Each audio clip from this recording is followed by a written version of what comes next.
तुम फिर ना आ सकोगे, बताना तो था मुझे,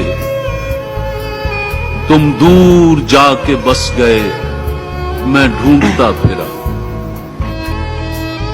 हाँ दोस्तों, रेसलिंग का बादशाह इस वक्त पानी दुनिया से चला गया। और अगर आप इस वक्त सोशल मीडिया पर देख ले, ख़ासकर टिकटॉक पर, तो उनकी जो वीडियो है बहुत ज़्यादा वायरल है। और आप इस वक्त स्क्रीन पर भी देख सकती है कि उनकी जो मौत की अफवाहें है और जिनकी जो मौत की खबरें है वो चल रही है।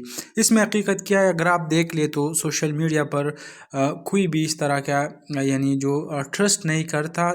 मैंने पहले भी आपको बताया कि 90% जो है इसमें झूठ चल रही है, यानी फेक न्यूज़ पर मबनी खबरें हो शाये हो रही है। और कोई भी इस तरह का सिस्टम नहीं है कि ये फेक न्यूज़ और इस तरह की झूठ खबरें जो है वो उनके रुकावट करे या उनके खिलाफ कोई एक्शन ले। हालांकि अगर आप 2 दिनों से तकरीबन टिकटॉक पर देख ले तो रोमन जो मशहूर रेसलर है उनके बारे में इस तरह के पोस्ट है और इस तरह की वीडियो जो है वो वायरल है। और उसमें लोग कह रही है कि उनका जो मौत जो है वो वाक़या हुआ और इस तरह की उनकी मौत हुआ और रेसलिंग के मैदान में उनको हार्ट अटैक हुआ और इसका मौत हुआ। तो ये सब जो है फेक न्यूज़ है, इस पर कोई भी इतबार या कोई भी यकीन ना करे। शुक्रिया।